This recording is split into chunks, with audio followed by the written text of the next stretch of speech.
Thank you, Chairman Cole, Ranking Member McGovern, and members of the Rules Committee, and thank you for the opportunity to testify in opposition specifically to Title III of H.R. 2, which was marked up in the House Foreign Affairs Committee as H.R. 1690, the Order Act. I'm glad to join you in my capacity as Ranking Member of the House Foreign Affairs Committee Subcommittee on the Western Hemisphere. Last year marked 100 years since my grandmother, Victoria Castro, came to the United States as a young orphan in the wake of the Mexican Revolution. On her paperwork, the San Antonio relatives who took her in wrote that she was coming to live. In America, she found a better life, just as many of your ancestors did, the Irish, the Germans, the English, the Spanish, immigrants with descendants in this room today. And today, we face different challenges with migration, and I don't think there's a single person in this room who believes that our current immigration system meets our country's needs. But instead of tackling these challenges head-on, Title III of this bill would institute destructive, dangerous policies that force vulnerable asylum seekers into even more desperate circumstances. When similar protocols were previously in place, human rights observers recorded thousands of violent attacks against migrants sent to Mexico, including kidnapping, rape, and other very brutal crimes. That so-called Remain in Mexico policy, as cruel as it was, included exemptions for unaccompanied minors, children, and people who don't speak Spanish. This bill includes neither of those exemptions. If H.R. 2 becomes law, asylum seekers from across the world would be required to first apply for asylum in Mexico, Guatemala, Honduras, or El Salvador, countries that combined have less than 1/20th of the U.S. GDP. And let's be honest, many people in this room won't even drink the water when they go to these countries. Some advocates for the bill have described this as, quote, burden sharing. But the countries named in this bill cannot shoulder the same burden as the world's largest economy, our nation, nor should they be expected to. When we talk about immigration policy, I think folks often lose sight of the real people that our discussions affect. Last month in the House Foreign Affairs Committee, I introduced an amendment to exempt people with disabilities, persecuted religious minorities, and even Ukrainian refugees from this bill. But every single member of the Republican majority voted it down.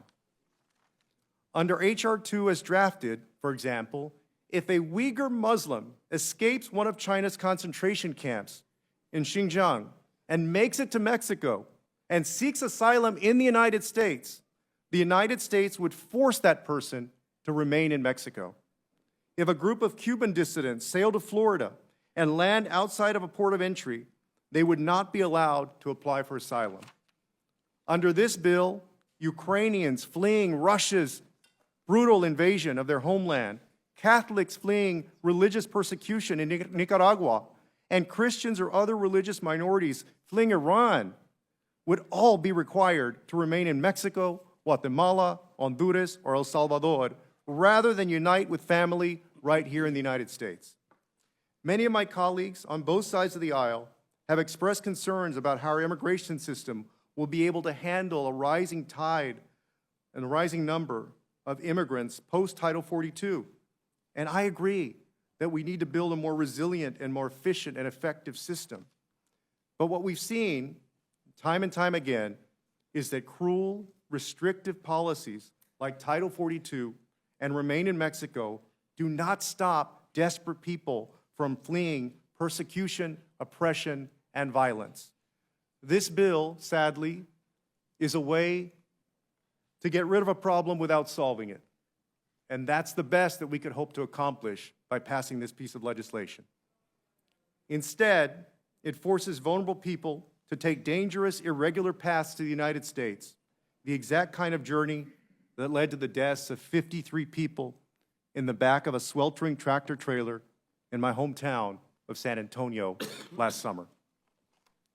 H.R. 2 also ends humanitarian parole, except in very limited circumstances. Since the February 2022 Russian invasion of Ukraine, the United States, for example, has admitted 150,000 Ukrainians and their family members on humanitarian parole. If we pass H.R. 2, these families fleeing Putin's invasion would lose the ability to be in the United States. Let me say that again. They would lose the ability to be in the United States. The Afghans who fought alongside the United States and were evacuated from Kabul in August 2021 are largely in the United States through humanitarian parole. If we pass H.R. 2, they would lose the ability to remain in the United States. In February of this year, the United States evacuated 222 brave Nicaraguans who were imprisoned by the Ortega Murillo regime. They are here with their families on parole, and 2 of these individuals testified to the House Foreign Affairs Committee in March. They too would lose their status. Mr. Chairman, there are meaningful bipartisan solutions to address the causes of forced migration to the United States.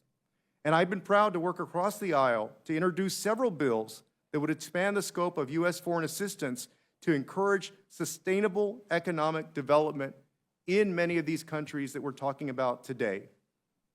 Unfortunately, H.R. 2 does not include any serious attempt to address the root causes of migration, and so people will keep coming.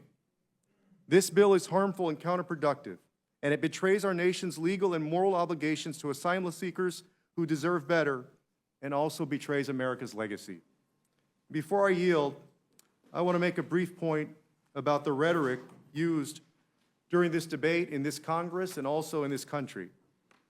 In 2019, a madman in my home state of Texas drove 10 hours to El Paso, Texas, and murdered 23 people, including American citizens, to stop what he called the Hispanic, quote, invasion. When members of Congress use their elevated platforms to dehumanize migrants and fearmonger about quote unquote illegals, aliens, and invasions, their words have consequences that echo far beyond these halls.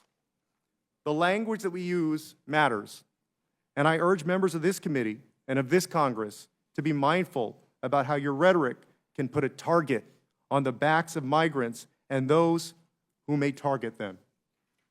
Thank you for the opportunity to speak on this bill. I yield back. Thank you.